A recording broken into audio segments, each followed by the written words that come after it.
Hello guys, welcome to our vlog again. We're back almost after 2 years. So we're having a short trip today to almost to Nagarkot.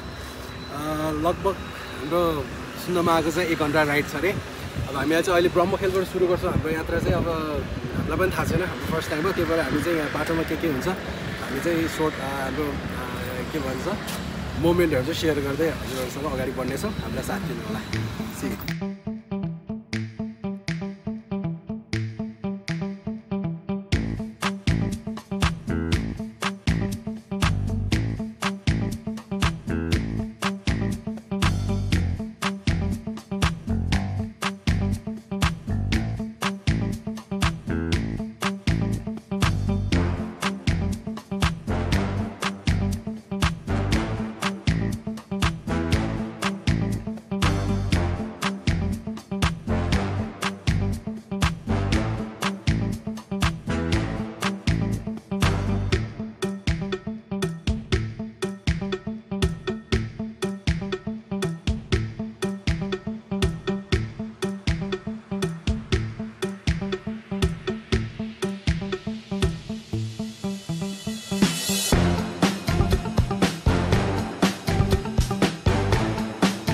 ल हामी चाहिँ लगभग 1 घण्टापछि हामी अब यसो चल्दै गर्दै बिस्तारै आउँदाखेरि चाहिँ टाइम लाग्यो हैन। अब 1 घण्टामा हामी चाहिँ तेलकोट भन्दो रहेछ त्यहाँ आइपुग्यौँ। हामी चाहिँ उतै खासमा त्यो बाटोबाट आएको भयो। अनि यताबाट हामी लेफ्ट गयो भने चाहिँ चाँगुनारायण हुँदै हामी पेप्सी खोला गइदो रहेछ भने, अनि हामी यतापट्टि गयो भने चाहिँ हाम्रो भक्तपुर गइदो रहेछ। अनि यतापट्टि अर्को हाम्रो जाने चाहिँ यता नगरकोट रहेछ हैन। अनि हामी चाहिँ यो बाटोबाट हुँदै हामी आफ्नो गन्तव्यतिर पुग्छौँ।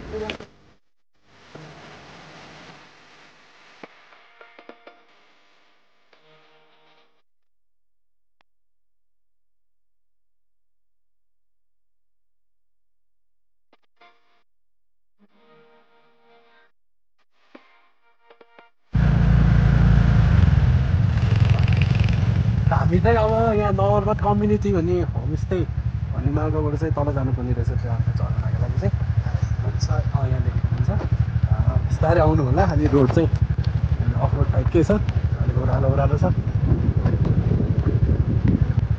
फेरि अलिकति लगभग कति मिटर 100 मिटर ओह्रालो सकिनु बित्तिकै हामी यहाँ फेरि लेफ्ट लाग्नु पर्ने रहेछ। त्यहाँ झोलुङ्गे पुल र रानी झुला भनेर पनि देखिरहेको छ होइन। बिस्तारै एकदम अफ रोड छ।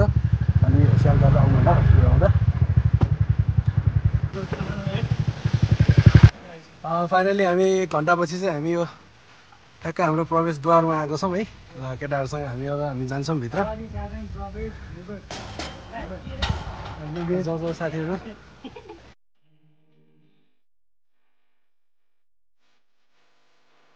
ओके गाइज, हामी चाहिँ हाम्रो डेस्टिनेसनमा आइपुगेको छौँ। हाम्रो गाइजहरूसँग हेर्न सक्नुहुन्छ सबजना। उहाँ चाहिँ हाम्रो काले म्यान हो गाइज। यस्तो ब्याक भ्यू हेर्न सक्नुहुन्छ।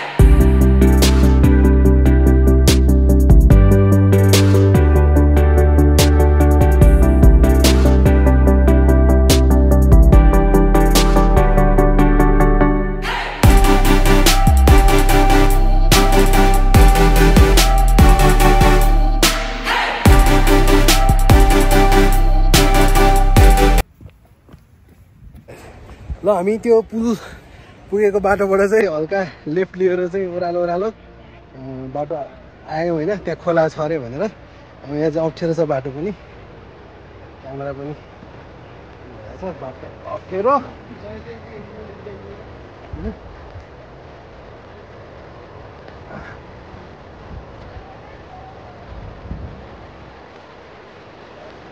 अब एकछिन टाइम लाग्छ होला, त्यसपछि हामी सिधै तल खोलामा पुग्छौँ।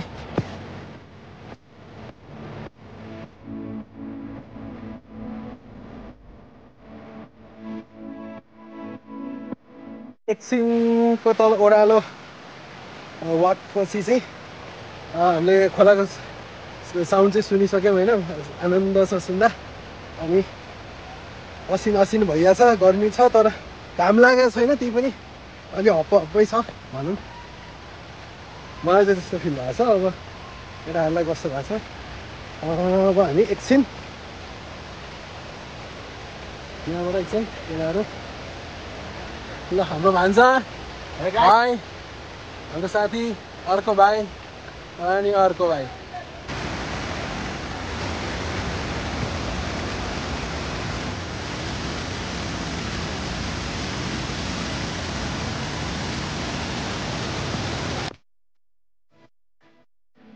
हामी चाहिँ अहिले झर्नामा आएको छौँ है अब सबैजना पौडी खेलेर रमाइलो गरिरहेको छन् घाम लागेर अलि गर्मी भए पनि तर झरनाको नजिक आएर बस्दा चाहिँ चिसै नै भयो होइन चिसै छ रमाइलो भयो हजुरहरू पनि आउनु चाहनुहुन्छ भने चाहिँ हाम्रो यो भ्लगको थ्रुबाट होइन डिरेक्सन हेरेर हजुरहरू कताबाट आउनुहुन्छ त्यसले गर्न सक्नुहुन्छ ल इन्जोय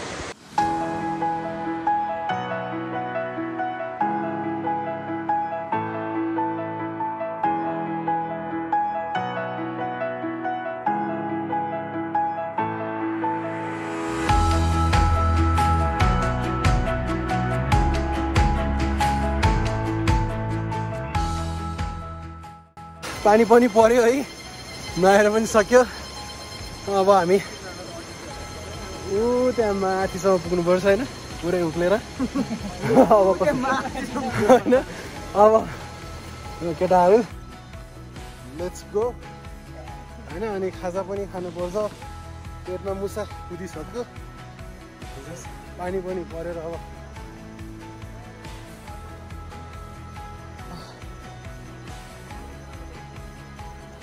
आज कस्तो भयो त आजको सर्ट ट्रिप बवाल होइन त केटाहरूले चाहिँ बाटो भएर छाता पनि ल्याइसकेछन् त्यहाँ होइन हामीलाई चाहिँ पुरा भिजाइदिए होइन त यस्तो हो अब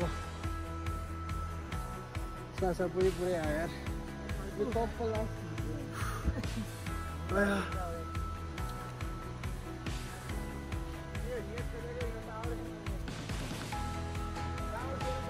भ्यू पनि पुरा कत्रा देखिन्छ होइन यहाँबाट माथि सिधा पुल होइन त्यतापट्टि यता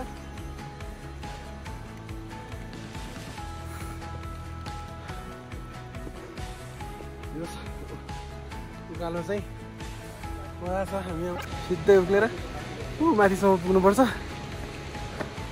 बिस्तारै जाउँ ल पहिला जाउँ है ल केटाहरू ल यहाँ चाहिँ पानी अब हाम्रो एकदमै ठुलो आएको अवस्था होइन अब एउटा छाता छ यहाँ 6 जना छौँ अब छाताले नधान्ने अवस्था छ अब पुरा मुसा रुजाई स्टाइलमा चाहिँ हामी अगाडि बढ्छौँ होला होइन अनि यत्रो उकालो त्यो तलबाट आएको श्वासले चाहिँ एकछिन अब हामी रेस्ट गर्छौँ होइन अनि त्यसपछि हामी अगाडि लाग्छौँ अब अलिकति मात्र बाँकी छ यता तर यहाँको यो पुल चाहिँ एकदमै बबाल कुन ठाउँ भन्छ यसलाई केटाहरू ठ्याक्कै ल तेलीकोटबाट अलिक माथि अघि नै थियो तेलीकोट त उता तेलीकोट हुँदा अलिक माथि नै हो अब रानी झुलुङ्गे पुल साइड हो ठिक हो एकदम ठिक छ अनि यहाँबाट हेर्न सक्नु चाहिँ पुरा भिड छ है एकदमै रमाइलो हामी अघि त्यहाँबाट उता गएको थियौँ खोलामा जानलाई